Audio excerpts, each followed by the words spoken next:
Des témoins interloqués parlent de lumières étranges zébrant le ciel la nuit. De bruits effrayants produits par des engins supersoniques. Et même de rencontres avec des formes de vie inconnues sur Terre. Le gouvernement américain nie jusqu'à l'existence de cet endroit retranché du monde. Mais une équipe de spécialistes est bien décidée à découvrir la vérité. Que dissimule-t-on dans cet endroit? Qui protège-t-on? Et jusqu'où le gouvernement est-il prêt à aller pour garder le secret de la zone 51?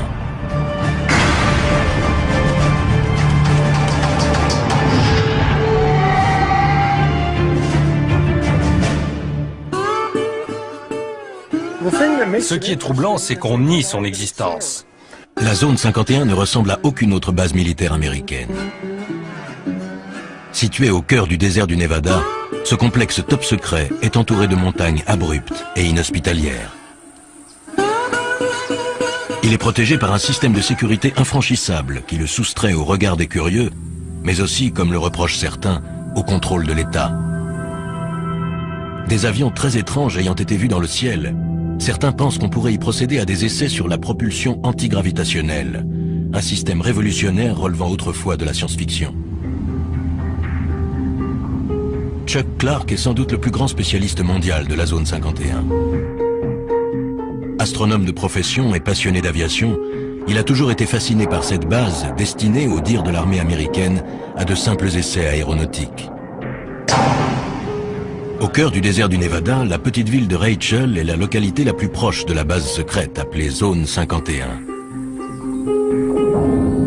Elle surfe allègrement sur la publicité que lui apportent les rumeurs d'OVNI, mais beaucoup pensent que l'État encourage ceux qui propagent ces histoires d'extraterrestres pour mieux discréditer les observateurs plus sérieux.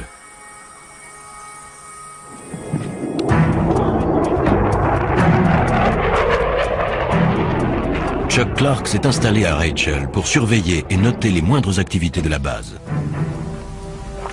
Aujourd'hui, il retrouve l'équipe d'experts qu'il a réunie pour tenter pendant 24 heures et en utilisant tous les moyens légaux possibles de mener l'enquête la plus complète jamais réalisée sur la véritable nature de cette base mythique.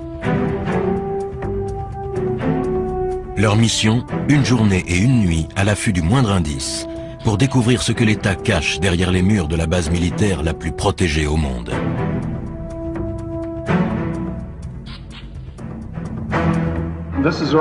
Voici la zone 51. C'est une image satellite de la base. Ça donne une vue d'ensemble. Chacun des hommes présents apporte des connaissances et un savoir-faire unique. Guy Norris a été primé pour ses reportages sur l'aviation militaire. Toute sa vie, il a étudié les bases et les avions classés top secret. C'est intéressant, vous voyez, il n'y a absolument aucune indication de piste sur la carte dans cette zone interdite. Autrement dit, aux yeux du monde, il n'y a pas de piste ici. Même s'il est évident que la réalité est tout autre. Bob Grove, spécialiste en communication militaire, a étudié le SAZ. Il y a plusieurs centaines de fréquences actives. Je vais les analyser et les écouter et voir si elles sont aussi actives qu'elles semblent l'être.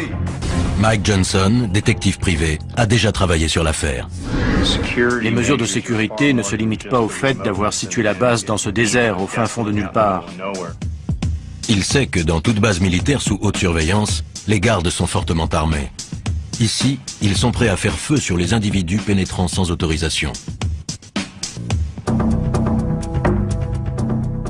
Pour pouvoir mieux observer le fonctionnement de la base, le groupe se sépare en deux équipes. La première s'occupera de la surveillance électronique. Mike et Bob vont faire le tour de la base pour étudier de plus près son système de sécurité. Ils observeront les personnes qui les surveilleront et avec leur scanner radio, iront espionner la base par-delà les barbelés et les guérites des gardes. Deuxième équipe, surveillance visuelle. Chuck guidera Guy au sommet du mont Tikaboo, le seul site offrant une vue sur la base que l'armée n'a pas investie. Chuck va pointer son télescope astronomique non sur les étoiles, mais sur la zone 51. Chuck est déjà allé là-haut des dizaines de fois pour photographier le site et ses opérations.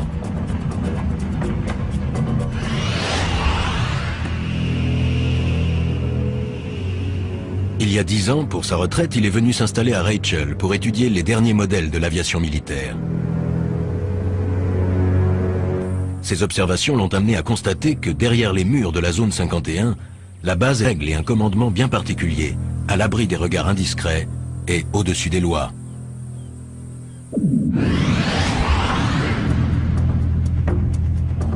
Chuck a découvert jusqu'où pouvaient aller les mesures de sécurité sur la zone.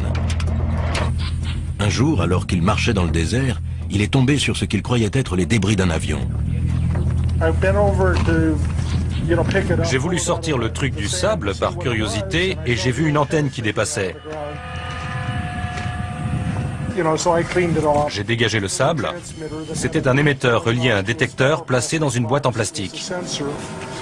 Chuck venait de découvrir un détecteur de mouvement, placé non pas dans la zone tampon sécurisée, mais à des kilomètres du périmètre de la base secrète, dans un espace public. Pour Chuck, ces détecteurs viennent s'ajouter à la longue liste de moyens mis en place par la base pour surveiller de près les faits et gestes d'innocents citoyens.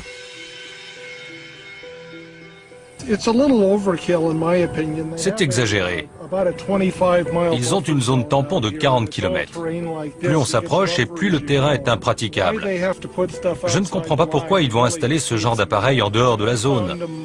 J'en ai trouvé dans la vallée d'à côté, à plus de 12 km de la limite et à 1 km de l'autoroute 375.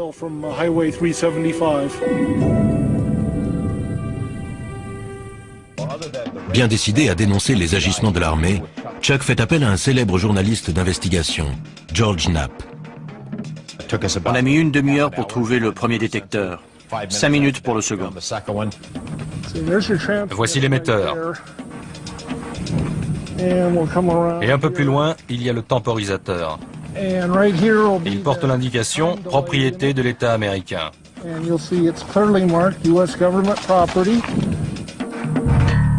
Au total, les deux hommes découvrent plus d'une dizaine de détecteurs destinés à transmettre des informations à la zone 51.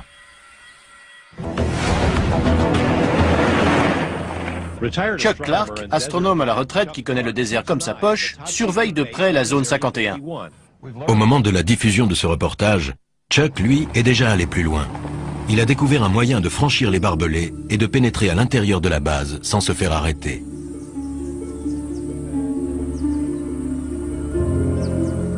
Mais pour cela, il doit parcourir 800 km jusqu'à Denver, dans le Colorado. Ce bâtiment d'allure banale renferme des technologies ultramodernes mises au point par les militaires qui dirigent la zone 51. Chuck peut désormais renverser la situation et espionner la base. En effet, la société Space Imaging possède et exploite ICONAS, le premier satellite commercial à haute résolution. Ce satellite met 98 minutes pour effectuer une révolution autour de la Terre, et les images aériennes qu'il fournit sont tellement précises qu'il peut isoler le bâtiment qui finance la zone 51, le Capitole. Chuck, pourquoi cet intérêt pour cette zone? Je me suis installé là-bas il y a 10 ans, et quand je n'observais pas les étoiles et le ciel, je pointais mon télescope sur la base. Ça doit leur plaire. Ils adorent. Les photos aériennes d'ICONAS permettent à l'équipe de Space Imaging de créer une réplique fidèle en 3D de la zone 51. L'État américain n'apprécie guère Chuck, mais il ne peut empêcher Space Imaging de lui offrir son premier aperçu de l'intérieur de la base ultra secrète. Ça alors. C'est la zone 51 reconstituée grâce aux images d'ICONAS. On peut la survoler à l'aide de ce logiciel. C'est fantastique. J'ai pris des photos de la façade de ces bâtiments, mais je n'avais jamais vu celui-là. On voit du sable sur la piste. Peut-être qu'un engin a atterri récemment dessus ou juste à côté. C'est peut-être aussi juste un trompe-l'œil. Ces gens sont retors. Il faut l'être pour diriger une base pareille. Ce serait bien leur genre. Ouais. Vous allez diffuser ça? Je suis un peu Little Brother surveillant Big Brother. À force d'être à l'affût de détails, on finit par comprendre des choses. C'est aussi sécurisé qu'on le dit et qu'on le voit à la télé? Sans doute plus encore. Ils ont installé des détecteurs à des kilomètres de la zone. Ils vous repèrent bien avant que vous n'approchiez de l'enceinte. Je ne vais pas disparaître après ça. Ça se pourrait. Une fois sa mission accomplie, Chuck reprend aussitôt la route, impatient de faire part de ses découvertes au reste de l'équipe. Mais pendant la zone 51, le gouvernement fédéral lançait déjà sa contre-attaque. Un coup dur attendait Chuck. Un ami m'a appelé. Le FBI était avec lui et m'a demandé ce que je fabriquais dans la zone 51. Il laissait sous-entendre que Chuck allait passer un mauvais quart d'heure.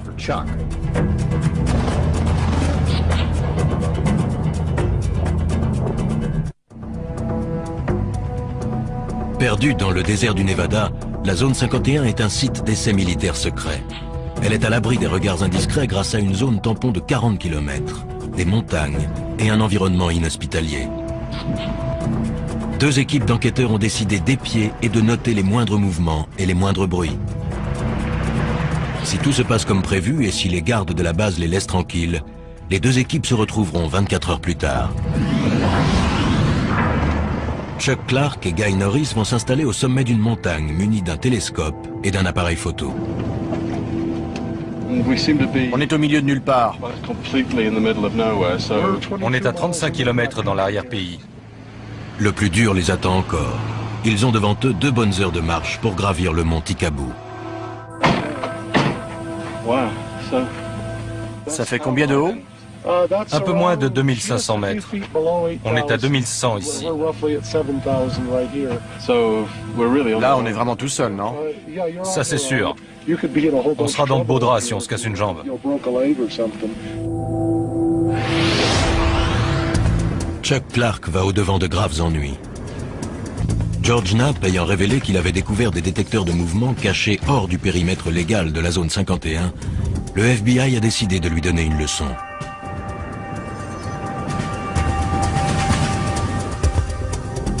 Alors qu'il se promenait dans le modèle 3D de la base secrète, la police fédérale a fait une descente à son domicile. Le FBI a confirmé qu'une perquisition avait eu lieu hier soir au domicile d'un observateur militaire dans la petite ville de Rachel, à proximité de la mystérieuse base militaire appelée Zone 51. Un reportage exclusif. La perquisition a été menée par une unité d'intervention antiterroriste. Le mandat est sous scellé et le FBI refuse de dire ce qui a été saisi au domicile de l'intéressé. Je passais par là en voiture et j'ai remarqué qu'il y avait des types devant la maison de Chuck. Bill Whiffen habite non loin de là. Il savait que Chuck était absent. Pensant tout d'abord qu'il s'agissait d'un cambriolage, il a saisi son appareil et a pris des photos. Les hommes et les femmes que l'on voit ici sont des membres de l'unité antiterroriste. Il y avait une dizaine de voitures et plus d'une dizaine de personnes. J'ai reconnu les insignes et le sigle FBI sur leur veste. Je les ai photographiés. Ils remplissaient des cartons et ils ont emporté un disque dur. Chuck arrive chez lui sans se douter de ce qu'il attend. Voyons voir. Tiens, c'est bizarre. Chuck a perdu le fruit de son travail, mais il se sent aussi traqué dans son intimité et menacé. Le mandat et la liste du matériel confisqué ont été laissés sur la table de sa salle à manger.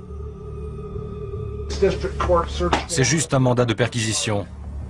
Ils ont laissé une carte. Et l'inventaire, je suppose. Voyons ça. Mandat de perquisition de la Cour américaine. Unité antiterroriste du Nevada. Rien que ça.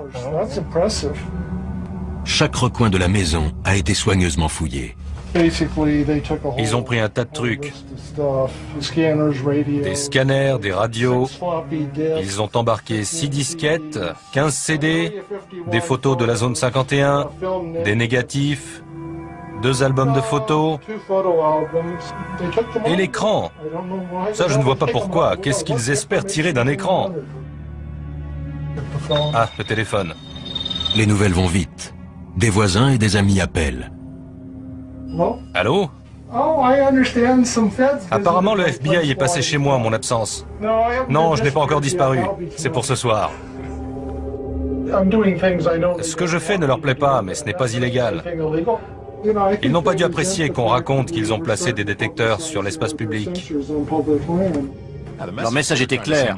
Arrêtez.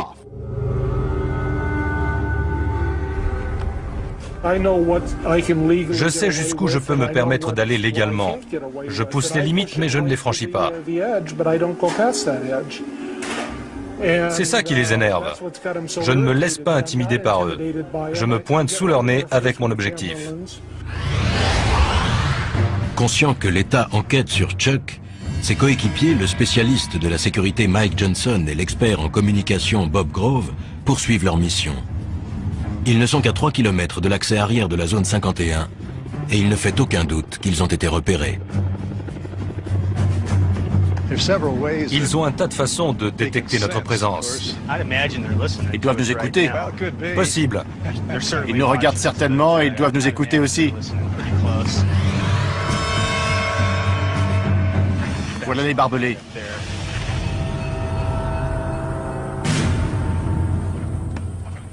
Les deux hommes décident de longer les barbelés sans quitter des yeux le bâtiment des gardes. Voyons ce qu'on va trouver. Il y a des détecteurs sur la clôture là-bas. La boîte blanche. C'est bien possible. Allons voir ça de plus près. Ils sont visiblement sous surveillance. J'irai pas plus loin. Oui, allons voir s'il y a quelque chose de l'autre côté de la route.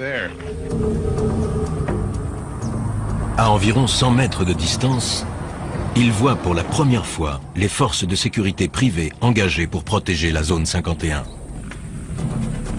Sur la base, on les appelle les camos, à cause de leur tenue de camouflage beige. Bob et Mike aimeraient s'approcher, mais ils savent qu'un pas de trop compromettrait leur mission. Ce n'est pas le moment de prendre des risques. Je tiens pas à aller en prison. Mike et Bob opèrent un repli stratégique.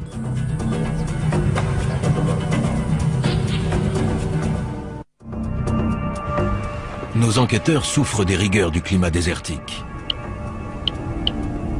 Ils réalisent que 24 heures est un délai bien court pour tenter de découvrir les mystères d'un lieu dont l'État continue de nier l'existence. J'aurais dû m'entraîner. Sur la montagne, Chuck et Guy ont entrepris l'ascension du mont Tikabou par un sentier dangereux. Ils portent un télescope de 20 kg et du matériel pour affronter la nuit froide. Les 800 premiers mètres jusqu'à la crête sont tuants. Le chemin est raide et glissant. Et ça ne va pas en s'arrangeant.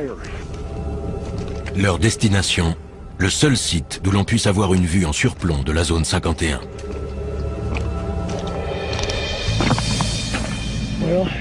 Nous voici au sommet. C'est vraiment spectaculaire.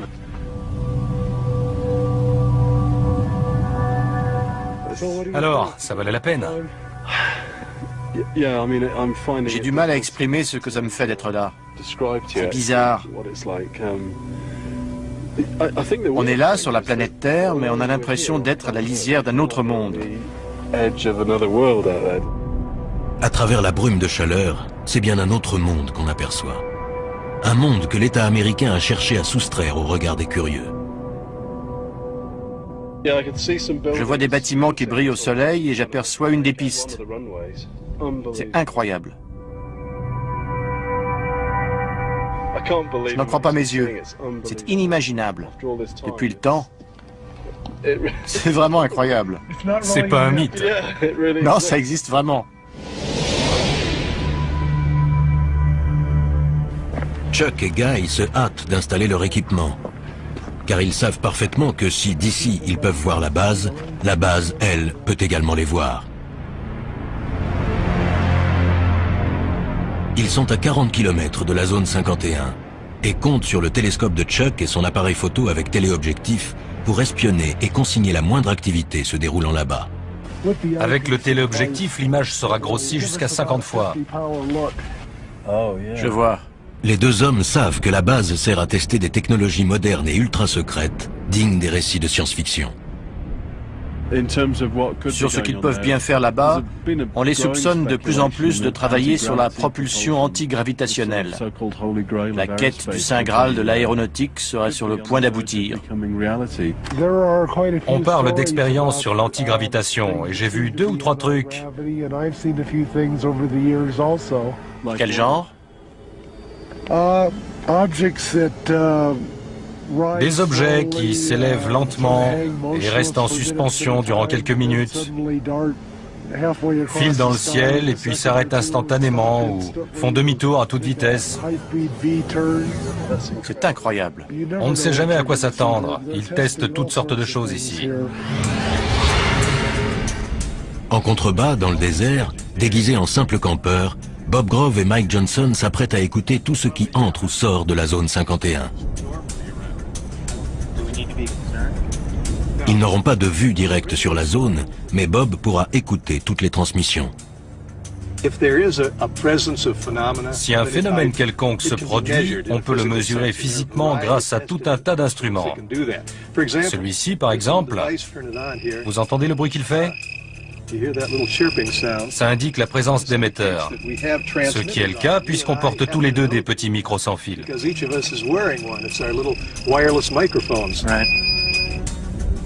Une fois leurs instruments réglés, Bob et Mike se préparent à une longue nuit d'écoute.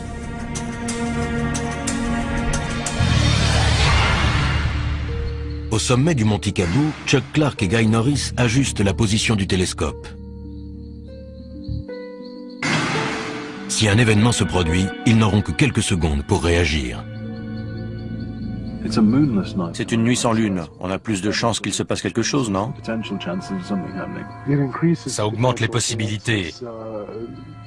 Ils ne prendront pas le risque de faire des essais au clair de lune. Moins la lune est visible et plus on a de chances qu'ils en fassent.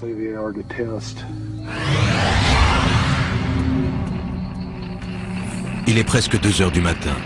Le spécialiste en électronique Bob Grove et l'expert en sécurité Mike Johnson ont établi leur camp juste en bordure de la base. L'équipement radio ultra perfectionné va repérer toute activité au sol ou dans les airs.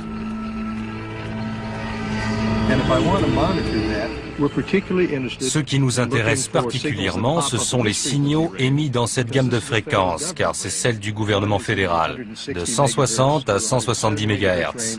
Puis, un peu au-dessus, c'est celle de l'aviation militaire, de 225 à 400 MHz. Ils entendent tous les sons émis dans la zone 51.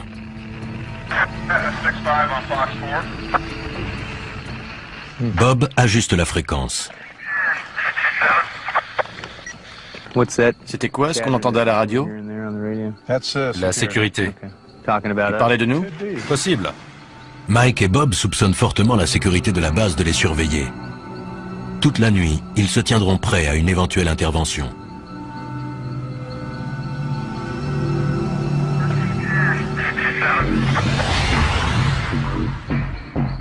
De leur côté, Chuck et Guy voient des lumières s'allumer. La base semble en activité, même à 3 heures du matin. Depuis que je me suis installé ici, la base s'est énormément agrandie. Elle a dû doubler de taille rien que ces 10 dernières années. Au sommet de la montagne, comme en contrebas dans le désert, règne un étrange silence. Mais soudain, le léger grésillement continu de la radio est interrompu. Bob fait son possible pour stabiliser la fréquence. Il y a un certain nombre de fréquences militaires air-sol actives. Il doit y avoir quelque chose dans le ciel. Et il y a aussi des fréquences de contrôle au sol. Le quelque chose en question se dirige à toute vitesse vers Guy et Chuck. Il y a un point très brillant dans le ciel, juste au-dessus de nous. Vous avez vu ça? C'est fou. Il est toujours là. Il se dirige vers le nord, on dirait. Incroyable. C'était extrêmement lumineux et juste au-dessus du site. C'est peut-être un aéronef éclairé par une lumière directionnelle puissante. Guy espère que l'engin va repasser pour que Chuck puisse le photographier. Mais le ciel redevient soudainement silencieux au-dessus du site. La piste est replongée dans l'obscurité. 5h30 du matin. Le jour se lève. Chuck et Guy jettent un dernier coup d'œil sur la base avant que la brume de chaleur n'obscurcisse l'image. On voit la tour de contrôle à gauche de la colline un peu plus haute, au centre. Elle dépasse de 5 ou 6 mètres. Oui, je vois. On dirait que les véhicules sont sur le côté gauche du nouveau taxiway.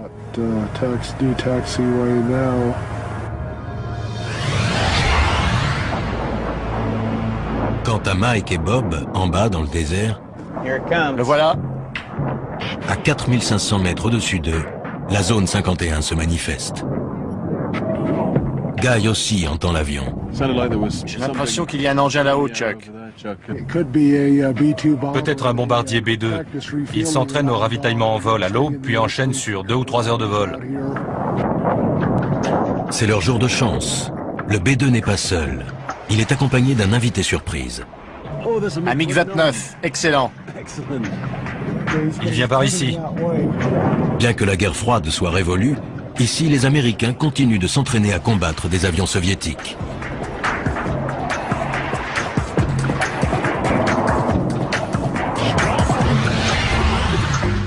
En contrebas, dans la vallée, Mike et Bob sont persuadés que la sécurité de la base les a épiés toute la nuit. Avant de retrouver Chuck et Guy, il leur reste un dernier endroit à visiter. Si j'ai bien suivi les explications de Chuck, l'entrée principale est à une petite quinzaine de kilomètres, en direction de la colline. Alors qu'il s'approche de l'entrée principale, Mike aperçoit une chose surprenante dans son rétroviseur. Un véhicule arrive derrière eux à toute allure. Ses vitres sont teintées afin de protéger ou de dissimuler les passagers qu'ils transportent, des employés de la base qui se rendent à leur travail. La vache! Le car ne ralentit même pas. Il devait rouler à plus de 70 km à l'heure. Plus peut-être même. Il était pressé. Ouais. Pour préparer cette mission de 24 heures, Mike Johnson a passé des semaines dans des planques très inhabituelles. Son but, dénicher un employé qui, pour la première fois, accepte de parler de la vie sur la base. Pour un enquêteur comme moi, c'est ahurissant de voir à quel point le secret de ce complexe est bien gardé.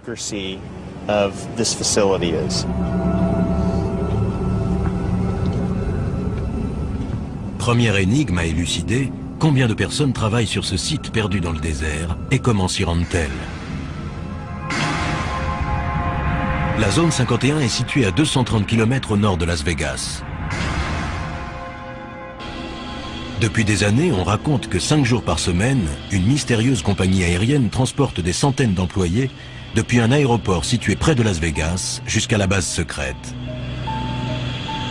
La compagnie s'appellerait Janet Air, J-A-N-E-T, ce qui signifierait en anglais « Just Another Non-Existent Terminal », encore un terminal qui n'existe pas. Quel que soit son nom, en tout cas, la compagnie existe bel et bien. Nous sommes à l'aéroport international McCarran. Le terminal Janet est situé à l'extrémité ouest. Ce site secret n'est qu'à quelques centaines de mètres du fameux strip de Las Vegas. Les seules indications sont les pancartes « Attention »,« Installation sous surveillance »,« Entrée non autorisée ». Il n'est écrit nulle part de quoi il s'agit. C'est ce qu'on appelle se cacher au vu et au su de tous. En observant les avions de Janet Air, Mike a immédiatement remarqué qu'il leur manquait quelque chose.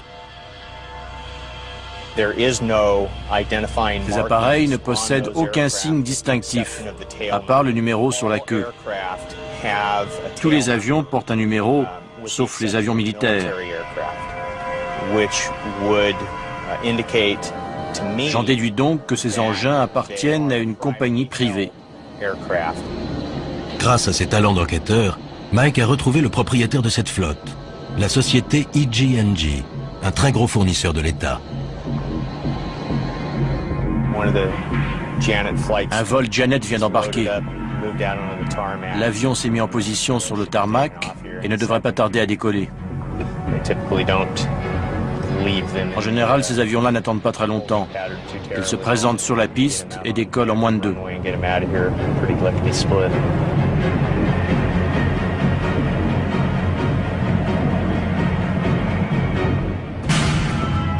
Chaque jour, des centaines d'hommes et de femmes franchissent ces grilles pour aller travailler sur la zone 51.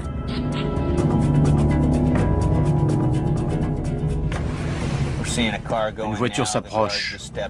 Le garde va sortir et le conducteur va présenter une pièce d'identité. Le garde se demande ce que je fais là. On s'observe mutuellement.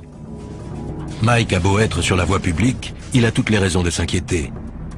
Le garde n'a pas quitté sa voiture des yeux. C'est clair qu'il m'a repéré. Il sait que je suis là. Ce pourrait être pour Mike l'occasion de tester le cité.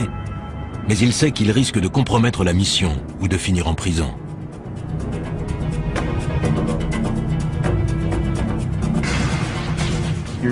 Voilà le pick-up blanc des gardes. J'ai sur le dos la sécurité du terminal Janet et la police de Las Vegas.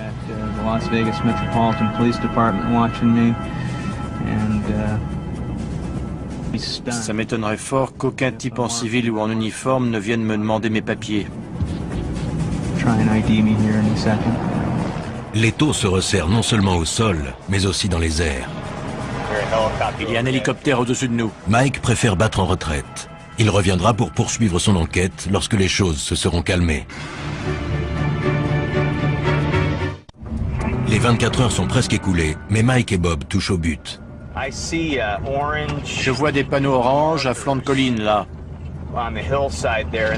D'après Chuck, ils marquent la limite. Il y a des équipements de surveillance là-haut, et la limite est juste là. Oui, on y est. Moi, j'irai pas plus loin. Ce modeste tronçon de route est l'un des lieux les plus surveillés de la planète.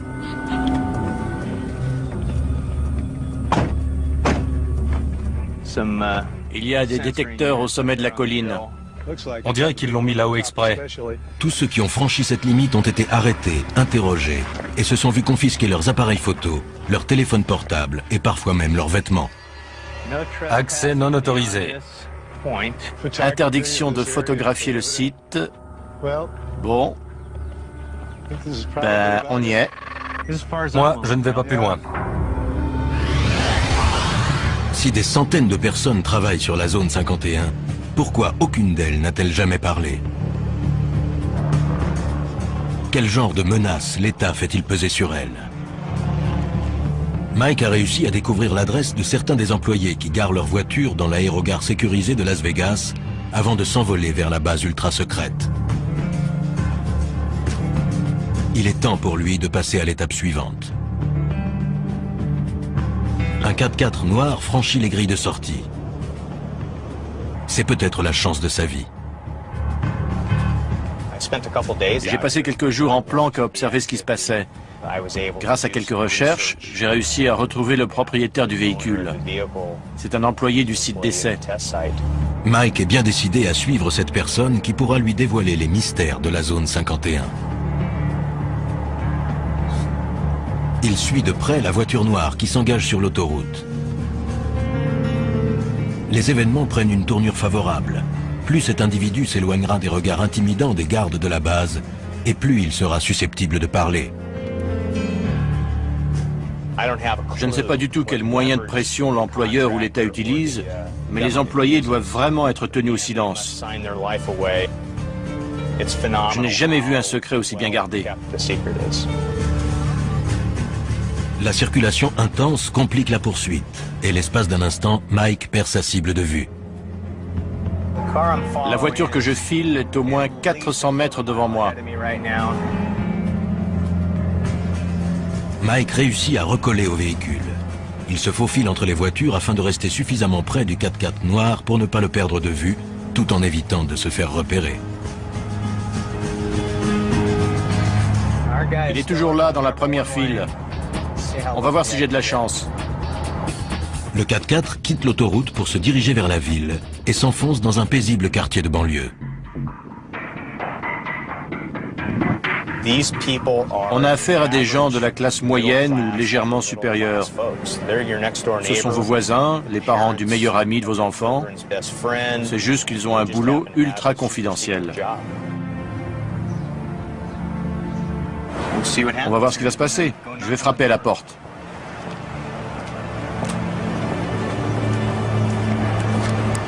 Les réponses aux questions de Mike se trouvent-elles derrière cette porte? Quel secret va-t-il découvrir? Je m'appelle Mike Johnson. Je suis détective. Je ne viens pas vous causer d'ennuis. On a vu votre véhicule sortir de l'aérogare de Janet et on aimerait que vous nous parliez de la zone 51. Pas de commentaire. La porte s'est refermée et voilà. Sa réaction me conforte dans l'idée qu'il travaille bien là-bas. Mais voilà, il refuse de parler. Les règles strictes de confidentialité imposées par l'État sont un obstacle de taille. Mais Mike est patient. Il compte bien trouver quelqu'un qui acceptera de parler. Je vais devoir approfondir les recherches, dénicher un employé mécontent et prêt à parler, ou tout au moins à reconnaître avoir travaillé sur la zone 51.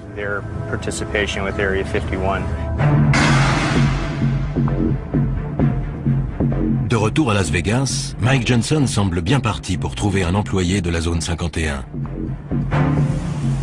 Un informateur lui a suggéré de se rendre dans cet hôtel tout à fait ordinaire. Si ces informations sont exactes, un ancien employé de la zone 51 l'attend à l'étage.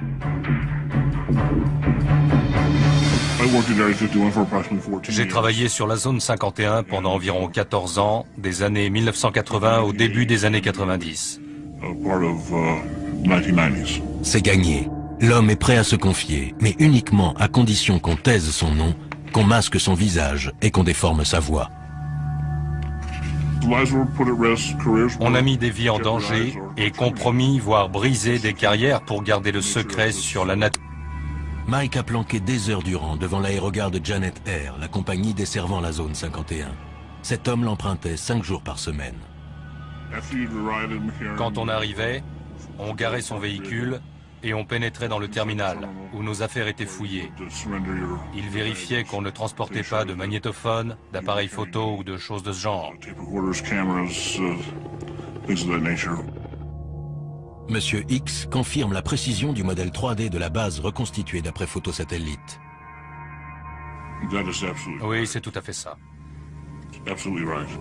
Il explique qu'à l'intérieur de la base, la peur est omniprésente. Les mesures de sécurité à l'égard du personnel sont bien plus strictes que ce qu'on peut voir à l'extérieur. Quand vous appeliez chez vous, il fallait faire très attention à ce que vous disiez à votre femme ou à vos enfants par rapport à où vous étiez, quand vous alliez rentrer et par quel moyen de transport.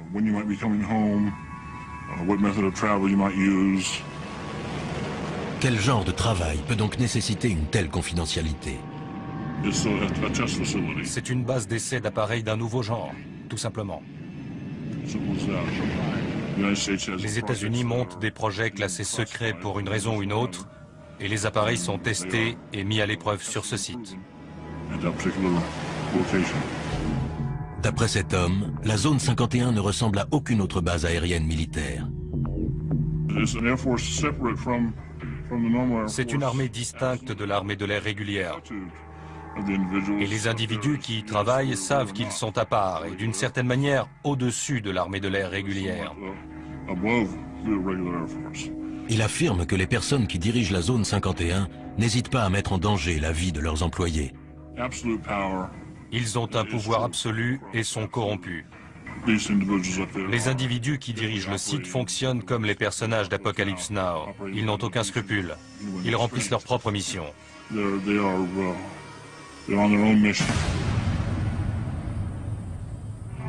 Il ajoute que quiconque critique les procédés est rapidement évincé. Je connaissais un employé qui a exprimé ses inquiétudes concernant le personnel qu'on exposait à des produits chimiques toxiques, à des déchets dangereux. On lui a répondu que le projet avait pris du retard et qu'il fallait le boucler au plus vite, et que le personnel ne serait pas informé. Quand il a critiqué ça, il a été renvoyé. Il a dû quitter la base. Monsieur X sait les risques qu'il court. Mais il affirme que si la vérité n'éclate pas, la corruption pourrait bien détruire la véritable fonction militaire de la base. Le Congrès devrait ouvrir une enquête.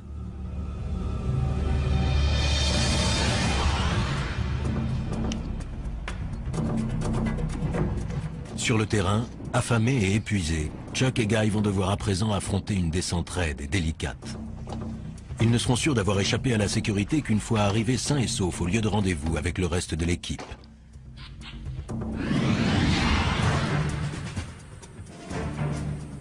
Depuis un véhicule garé en surplomb, un camo, un de ces gardes privés chargés de protéger la zone 51 et de repousser les éventuels curieux, observe Mike et Bob. Et voilà, là, il prend son pied. Il y a un mec là-bas qui nous regarde et nous écoute en ce moment même. Il doit rigoler en m'entendant parler de lui.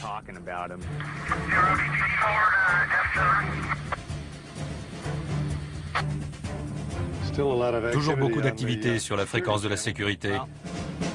On a vu tout ce qu'on avait à voir, j'irai pas plus loin. Inutile de tenter le diable. Désormais certains que la sécurité a été alertée, ils savent qu'il est temps pour eux de rejoindre Guy et Chuck.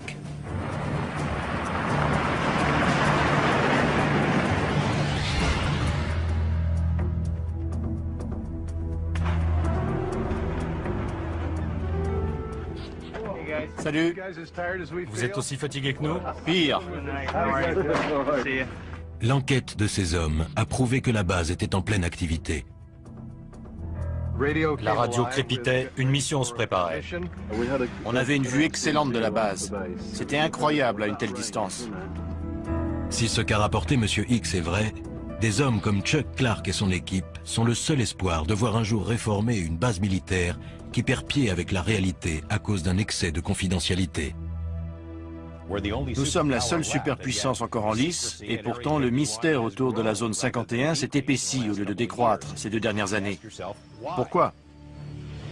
Pourquoi les militaires entourent-ils la zone 51 d'un tel mystère? Est-ce pour protéger la sécurité nationale des États-Unis ou simplement pour couvrir des activités plus troubles? En tout état de cause, le gouvernement reste muet. Alors si vous passez un jour par le désert du Nevada, allez donc jusqu'à la zone 51 et regardez à travers les barbelés qui protègent le site. Car pour Chuck et ses amis, une chose est sûre, si vous cherchez des réponses, c'est là que se trouve la vérité.